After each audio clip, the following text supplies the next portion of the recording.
आशिवोहम। आवाज आ रही है? क्या विषय चल रहा था अपना?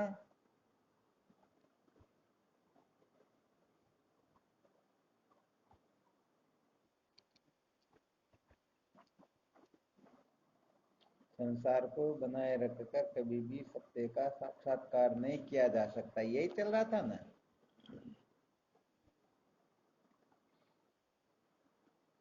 अच्छा, इसमें पहले क्या सुना रहे थे इस संदर्भ के अंतर्गत?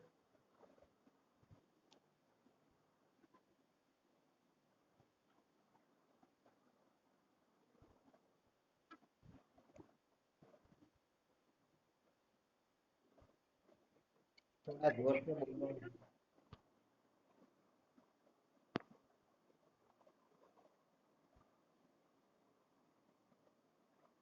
आवाज साफ नहीं आई, थोड़ा जोर से बोलो।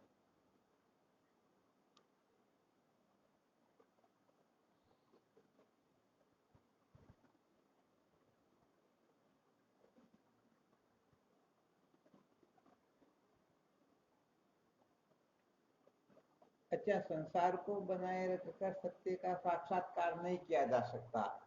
यहाँ पर सचमुच में विचार करके देखा जाए तो संसार और परमात्मा दो है या एक?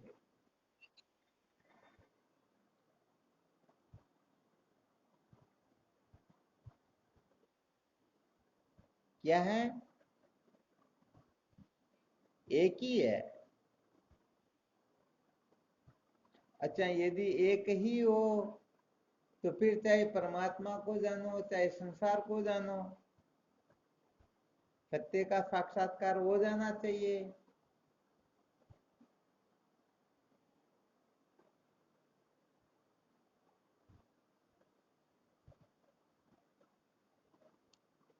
आ रहा है समझ में?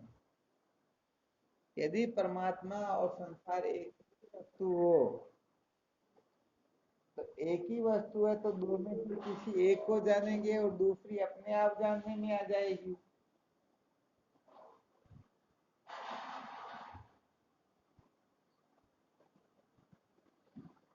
अपना विवेक क्या कहता है, यहाँ पर अनुभव क्या कहता है? हाँ शिवम बोलो। क्या बात है, संसार है ही नहीं, परमात्मा ही है।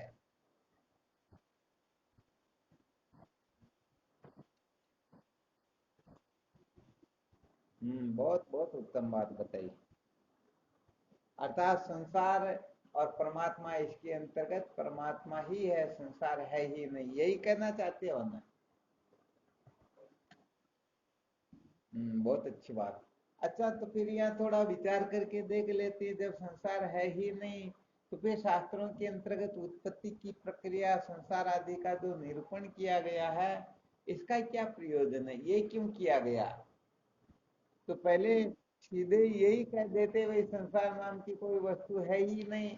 जैसे छांदोग्य उपनिषद के अंतर्गत तीन तत्वों की त्रिवर्त करने से सृष्टि की उत्पत्ति का वर्णन किया जाता है, और तैत्तिरीय उपनिषद के अंतर्गत पंच तत्वों के पंचीकरण से सृष्टि की उत्पत्ति का निरूपण किया जाता है। ऐसे 35 प्रकार के मत शास्त्रों में वर्णित है, जिनके अंतर्गत बताया गया इस प्रकार से सृष्टि की रचना हुई। तो फिर इनका क्या प्रयोजन है? ऐसे ही कह देते संसार तो है ही नहीं, केवल परमात्मा ही है। क्या विचार करेंगे? अच्छा, अध्यारोप की आवश्यकता क्यों हुई? थोड़ा इस पर भी विश्लेषण करते हैं।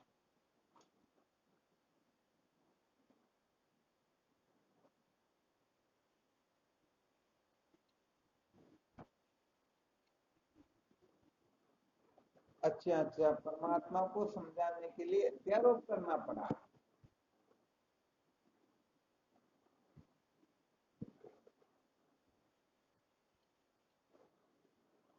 अच्छा,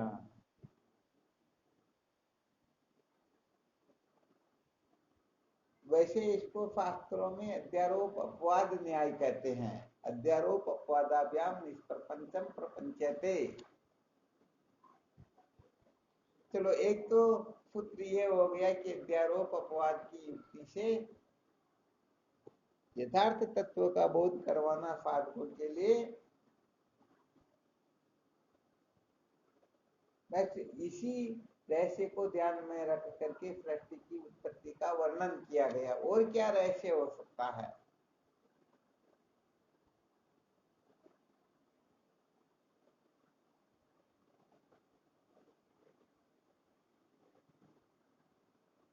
अच्छा, अध्यारोप सत्य होता है या अपवाद सत्य होता है?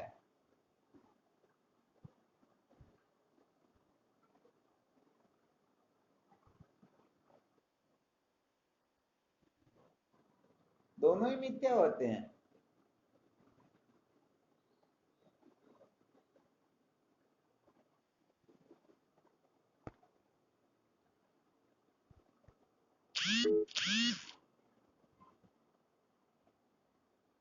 ठीक बात है। और भी कोई साधक बोलेंगे क्या?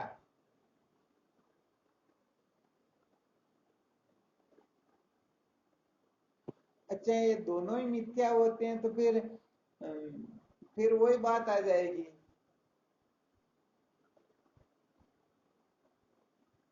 अच्छा चलो ठीक है, दोनों ही मिथ्या होते, किसके लिए मिथ्या होते हैं?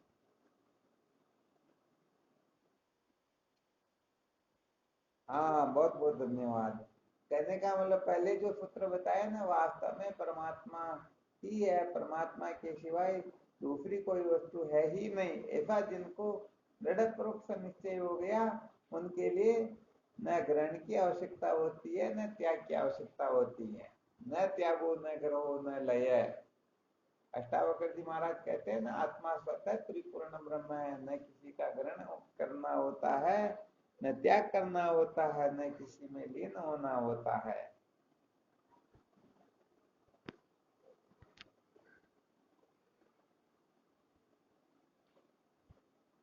तो इससे सिद्ध हुआ कि साधकों के लिए तो अध्यारोप अपवाद की विशेष रूप से आवश्यकता होती ही होती है। यदि कोई अध्यारोप अपवाद को ठीक तरह से न समझे तो उसको कभी भी तत्व का साक्षात्कार हो सकता ही नहीं। आ गया ध्यान में? अच्छा, अध्यारोप अपवाद में कोई ऐसा दृष्टांत दे सकते हो जिससे सिद्ध हो जाए कि वे अध्यारोप अपवाद की आवश्यकता होती है?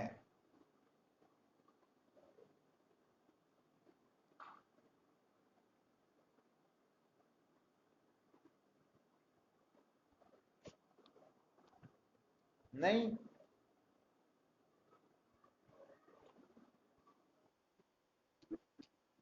हाँ शिवम बोलो। क्या बात, बहुत धन्यवाद, बहुत अच्छा। हाँ, वैसे ये सिद्धांत बताया, देह भाव की निवृत्ति के लिए जीवत्व भाव का अध्यारोप किया जाता है, और जीवत्व भाव की निवृत्ति के लिए ब्रह्मत्व भाव का। आ गया समझ में? और वैसे देखा जाए तो अपना जो स्वरूप है वो समस्त नाम रूपात्मक प्रपंच से विनिर्मुक्त ही है।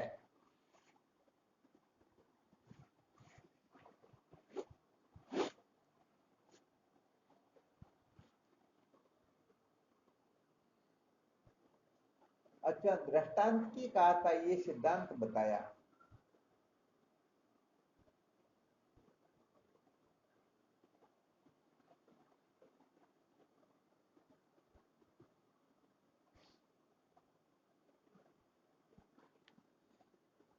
जैसे कोई पंडित जी कहीं पर हवन वगैरह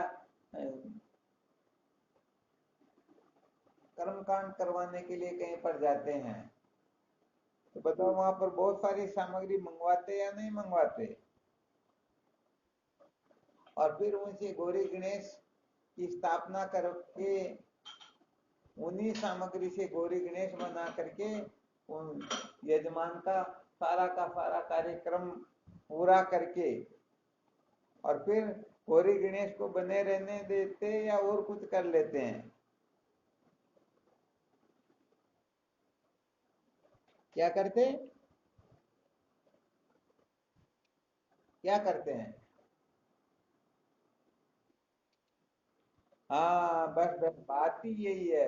देखो केवल और केवल मात्र यजमान की सत्ता को स्थिर रखने के लिए उन्होंने गौरी गणेश की स्थापना की, गौरी गणेश बनाया, और कार्यक्रम पूरा होने के बाद में वो सबको एकत्रित करके, चाहे चावल हो, गेहूं हो, दूसरे काजू दाग बादाम पिस्ता कुछ भी क्यों ना हो, समस्त सामग्री को एकत्रित करके वो अपने साथ ले जाता है।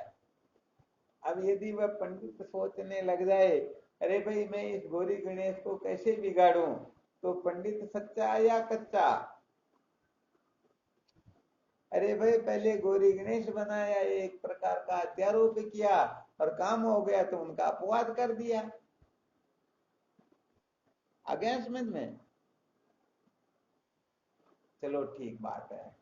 तो ऐसे ही अध्यारोप और अपवाद न्याय होता है, जिसमें अनेक प्रकार के दृष्टांत है। रज्जु सर्प का दृष्टांत दे सकते हैं, सीपी चांदी का दे सकते हैं, ठोट पुरुष का दे सकते, ये तो वेदांत के मुख्य दृष्टांत है ही है।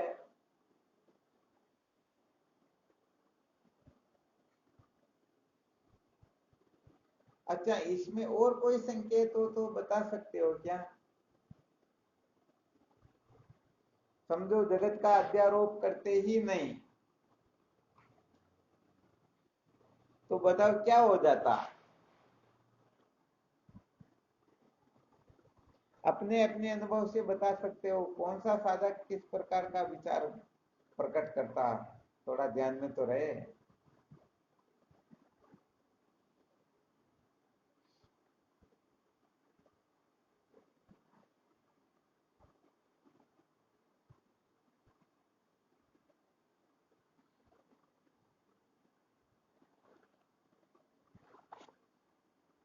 नहीं आ रहा ध्यान में?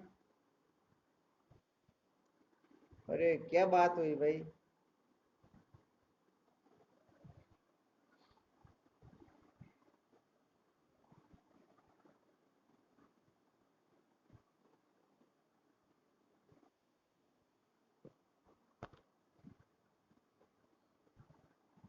थोड़ा बुद्धि पर दबाव डाल के देखो, इसमें तो बहुत सारे सूत्र निकलेंगे, बड़े बड़े ब्रह्मास्त्र हैं।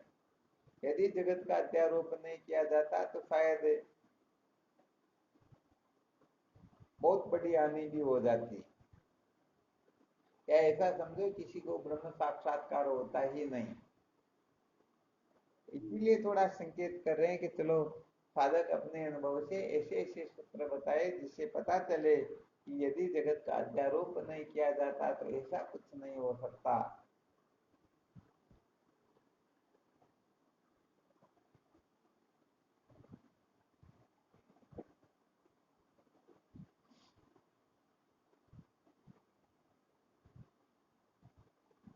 क्या बात हुई भाई? कोई बोले नहीं? समझ में नहीं आया क्या?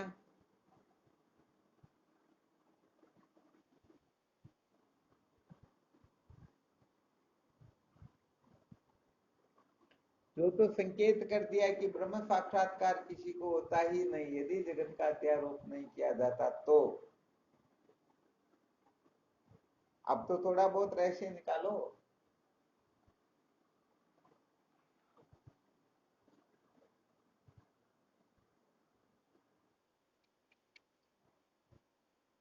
हाँ बिल्कुल बिठा के देखो, कोई दिक्कत नहीं, अन्वय व्यतिरेक से ही देखो।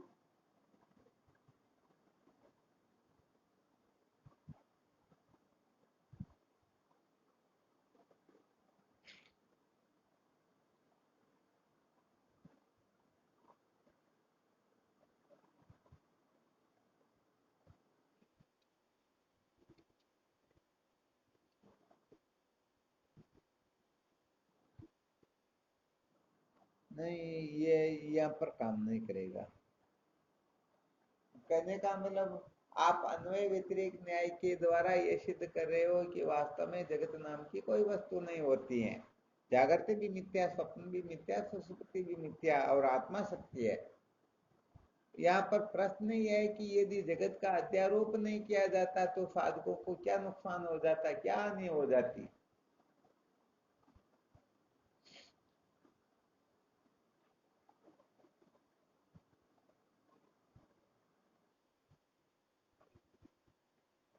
क्या बना रहता?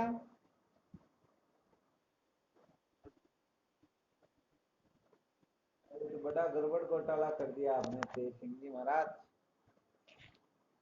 अरे जगत होता ही नहीं, जगत का अध्यारोप ही नहीं होता तो बुद्धि में कैसे बना रहता? भाई जगत नाम की कोई वस्तु होती ही नहीं तो बना कैसे रहता फिर? कहने का मतलब ऐसा सोच लो, इस संसार के होने से साधक को क्या फायदा क्या नुकसान। तो फायदे के बारे में विचार करें कि यदि ये जगत नहीं होता तो जिज्ञासु को, साधक को ये नुकसान हो जाता। हाँ शिवम बोलो।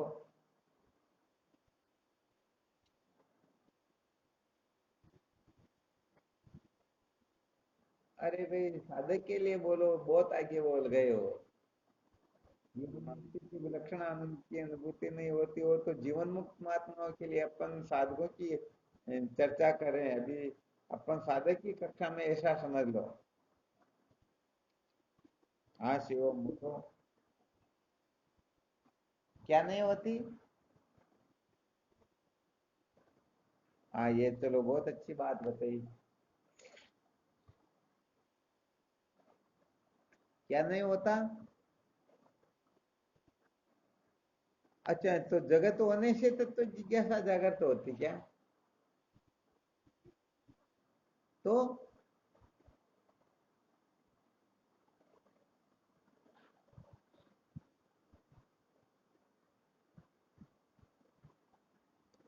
वापस बोलो, सही बोलो, क्या कहना चाहते हो?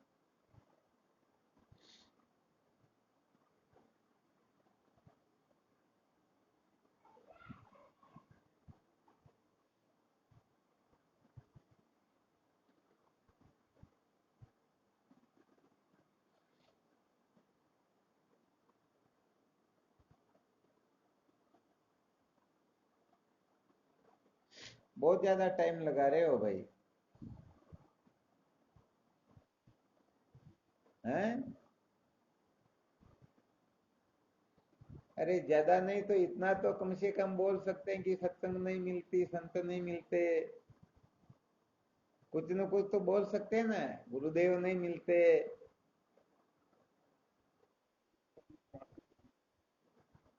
हाँ शिव, इतनी देर क्या नींद आ गई क्या?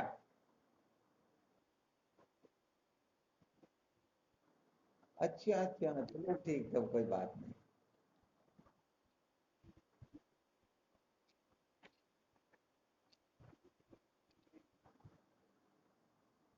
और जगत से पहले और पश्चात तो जगत का जो अधिष्ठान है वही था, वही रहेगा, वही है।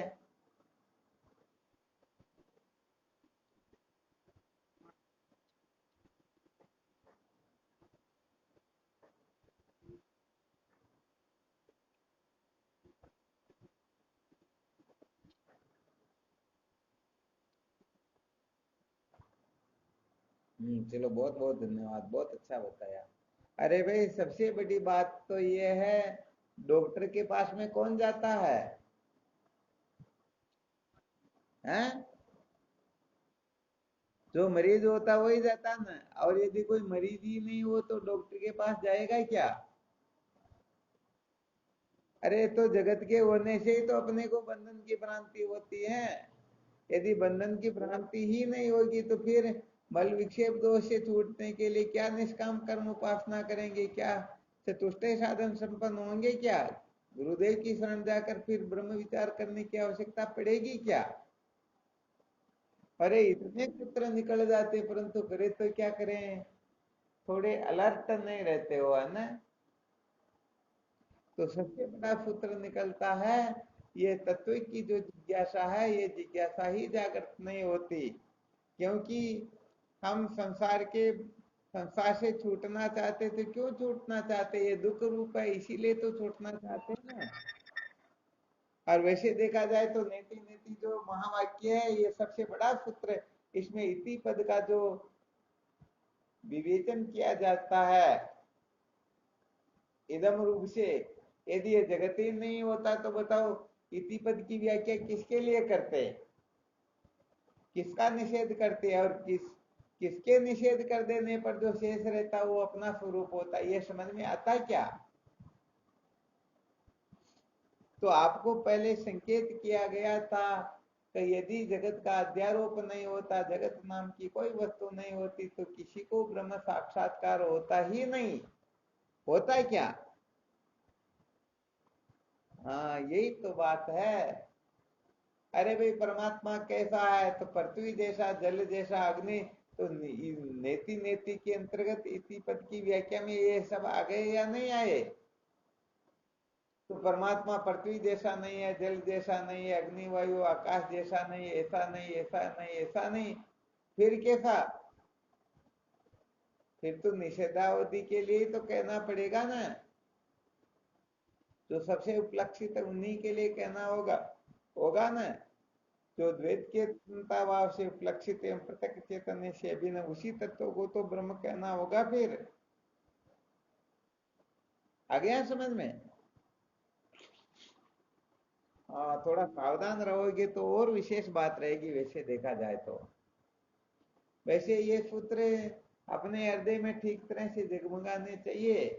तो देखो, जो समझदार होते हैं वो सबका सदुपयोग कर लेते हैं, और मूर्ख लोग जो होते हैं वो कहने का मतलब फायदेमंद वस्तु का भी दुरुपयोग कर लेते हैं। तो भवानी शंकर जी महाराज ने पहले बताया था, वास्तव में संसार नाम की कोई वस्तु होती ही नहीं, ये सिद्धांत है। इसके ठीक ठीक तरह से समझ लेने के पश्चात फिर कुछ जानना करना छोड़ना शेष रहता ही नहीं।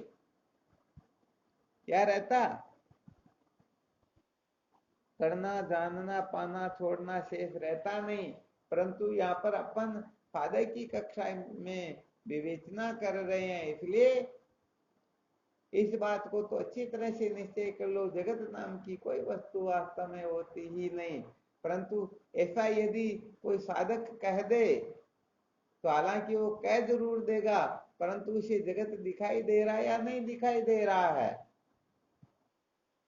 तो फिर इस जगत के तन्ता भाव के निश्चय के लिए श्रुति युक्ति अनुभूति से अपने को ब्रह्म विचार करना होता है। और इस प्रकार से जब हम विचार करेंगे तो निश्चित रूप से जगत के तन्ता भाव का निश्चय करके हम अपने स्वरूप में प्रतिष्ठित हो जाएंगे। आ गया समझ में? तो ये अभी जो सुनाया जा रहा प्रतिष्ठित तो हो जाएंगे, ये छोटी मोटी बातें होती है, साधकों को थोड़ा आगे बढ़ाने के उद्देश्य से कही जा रही है, वरना वास्तव में स्वरूप से कभी च्युत हुए ही नहीं, होते ही नहीं, ये संभव ही नहीं है। परंतु क्या है कि साधकों के लिए पता नहीं क्या क्या गड़बड़ घोटाला करना पड़ता है, कितना कितना किस किस प्रकार का अध्यारोप करना होता है। अब अपने साधकों में यदि कोई थोड़ी ऊंची कक्षा के तत्वज्ञानी होंगे तो तुरंत बोल जाएंगे, अरे भाई यहाँ पर एक कैसे कह रहे हो, यहाँ पर तो हम स्वरूप से कभी अलग हुए ही नहीं। अरे भाई, ये बात तो अंतिम कक्षा की होती है, अभी तो अपने को मैं ब्रह्म से भिन्न हूँ, ब्रह्म मेरे से भिन्न है, ये जगत सत्य है, संसार के भोग पदार्थ आनंद रूप प्रतीत हो रहे हैं, मेरा ये कर्तव्य है, मेरा स्वरूप यह है। ऐसी अनेक प्रकार की कल्पनाएं हम लेकर के कल्पनाओं में बैठे रह करके उलझे हुए हैं या नहीं उलझे हुए हैं? हाँ, तो बात ये है कि जो साधक जिस कक्षा का अधिकारी होता है उसके लिए वही सूत्र आदरणीय होता है।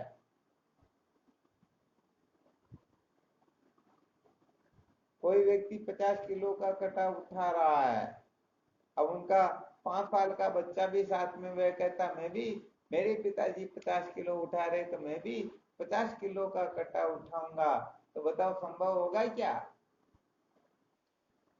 हाँ, तो यहाँ पर भी साधकों की क्या की कक्षाएं अलग अलग होती हैं। किसी साधक में मल की अधिकता होती है, किसी में विक्षेप की अधिकता होती है, किसी में जिज्ञासा की अधिकता होती है, कोई ग्रहण प्रधान होता है, कोई त्याग प्रधान होता है।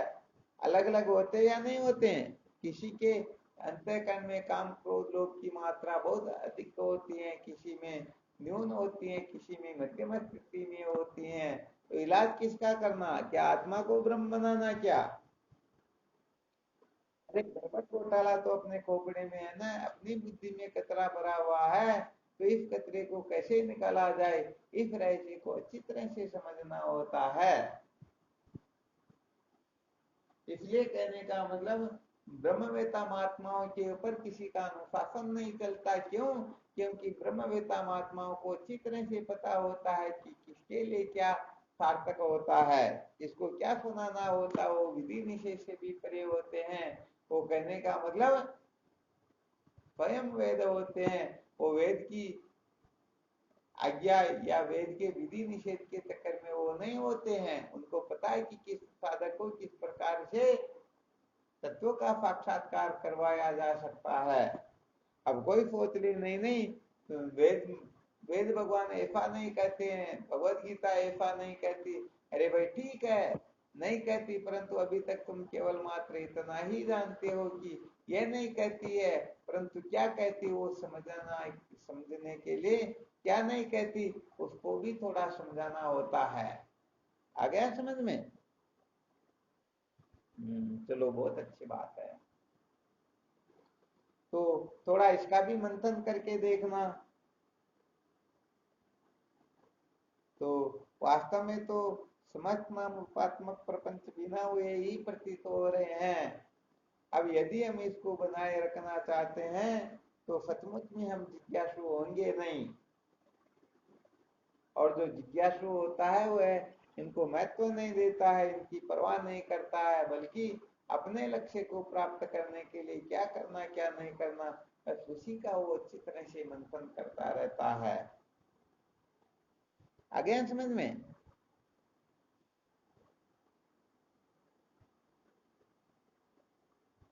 तो अपने को जगत को बनाए रखने के चक्कर में नहीं पड़ना है। अनात्म प्रपंच को जो बनाए रखना चाहेगा निश्चित रूप से वह भटक ही जाएगा, अपने जीवन को बर्बाद कर लेगा।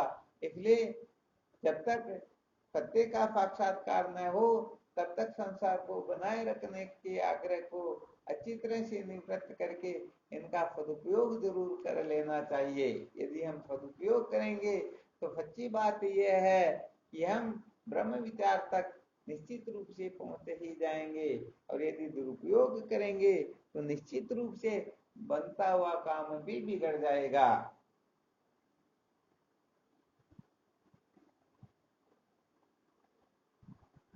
तो अपना पुत्र सार्थक हुआ या नहीं हुआ? संसार को बनाए रखकर कभी भी सत्य का साक्षात्कार नहीं किया जा सकता।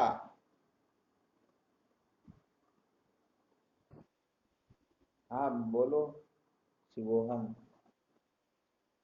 हाँ बिल्कुल बोलो।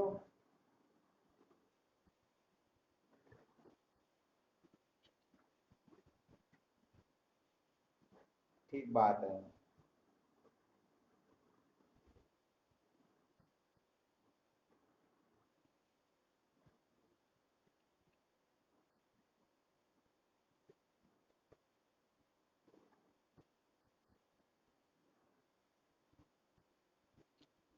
हाँ बिल्कुल। वैसे देखा जाए तो संसार सचमुच में तो है नहीं, परंतु यदि सचमुच में इसकी सत्ता स्वीकार कर लेते हैं तो छूटना बहुत मुश्किल हो जाता है।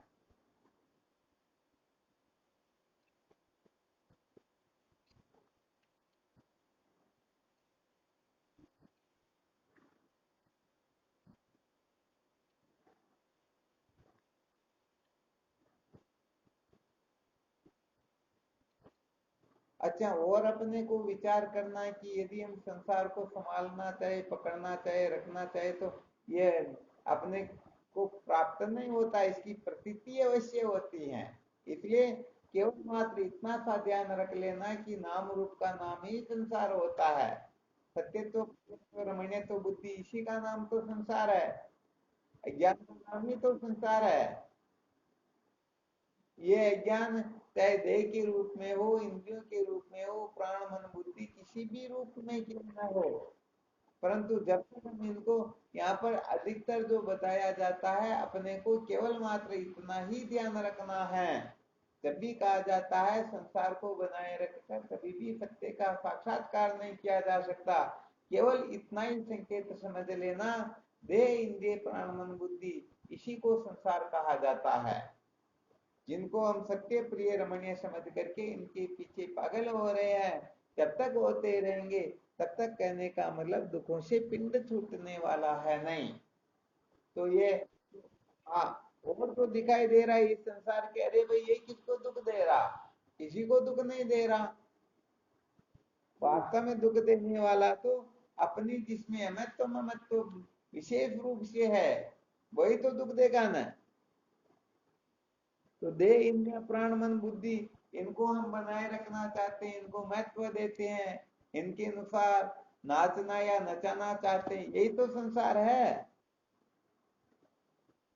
हाँ, तो थोड़ा अधिकतर, क्योंकि जब जब भी हम कहते हैं तो हमारा तात्पर्य केवल इतना ही होता है, वरना संसार तो कितना थोड़ा सा पकड़ रखा हमने, तो बाकी तो छूटा छूटा जाना है। चाहे कोई मर भी जाए तो अपने को दुख होता है क्या, कोई जन्म भी जाए तो अपने को सुख होता है क्या। तो संसार कितना, बस अपना शरीर, इंद्रिया प्राण मन बुद्धि, बस इसके सिवाय संसार है क्या। इसीलिए जहां पर गड़बड़ घोटाला हो रहा हो वहीं पर सुधार करना होता है। अब यदि गड़बड़ घोटाला तो कहां पर हो रहा हो और सुधार कहां पर करे, तो ये बात बनती ही नहीं। एक बार क्या होता है, ये मिस्त्री लोग जो होते हैं बड़े खतरनाक होते हैं। सैजानंद जी महाराज सुन रहे हैं ना, क्या सत्संग में पहुंच गए भाई वो तो क्या होता है कि एक बार किसी मिस्त्री के मन में बैठ गई, क्योंकि जिनको किसी न किसी प्रकार का अभिमान होता, उनके अभिमान पर थोड़ी चोट पहुंच जाए तो पूरा का पूरा बदला ले करके फिर ही, कहने का मतलब, शांत होते। फिर भी उनको शांति शायद मिले या नहीं मिले। तो एक बार क्या होता है कि किसी घर के मालिक ने मिस्त्री को थोड़ा बहुत कुछ कह दिया, ऐसा नहीं ऐसा करना चाहिए, काम बिगाड़ दिया सुधार दिया, छोटा मोटा कह दिया। उसने सोचा अब मैं तुम्हारी गत बिगाड़ के ही रहूंगा। तो उसने क्या किया, पहले वो पट्टियां डालते थे ना, उसके ऊपर कड़ा करते थे। तो एक धागा लेकर के आया, और जब कड़ा किया तब एक लंबे धागे को उसी में दबा दिया। ध्यान देना अच्छी तरह से। अब होता क्या है, वो धागा तो गड़ जाता है, गड़ करके खत्म हो गया, और धागे की जगह पर एक नली टाइप की बन गई। तो अब पानी तो किस जगह से किस जगह पर जा रहा पता नहीं। अब वो इलाज करते, यहाँ से पानी टपक रहा तो वहां पर पता नहीं कितना इलाज करे, कुछ भी नहीं होता। अरे भाई वो तो 15 फीट 20 फीट दूर से आ रहा पानी, तो वहां इलाज होगा तब रुकेगा पानी, या यहाँ पर इलाज करने से वो रुक जाएगा। आ गया समझ में। तो ऐसे ही कहने का मतलब, ये गड़बड़ घोटाला जो होता है अपनी बुद्धि में होता है, सारा का सारा कचरा इसी के अंतर्गत है। इसलिए बुद्धि की शुद्धि का नाम ही, जिस समय बुद्धि पूर्ण रूप से शुद्ध हो जाएगी, पूर्ण रूप से शुद्ध होने से तात्पर्य है मल विक्षेप दोष से मुक्त हो जाने पर भी जब तक आवरण दोष निवृत्त नहीं होता है तब तक बुद्धि पूर्ण रूप से शुद्ध होती ही नहीं। आ गया समझ में। बस बात इतनी सी है, इसलिए इसका थोड़ा मंथन करना, विचार करना।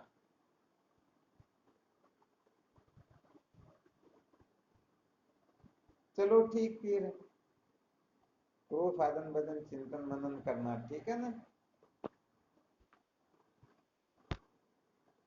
हाँ, शिवोहम। हाँ, शिवोहम। शिवोहम। हाँ, शिवोहम। शिवोहम।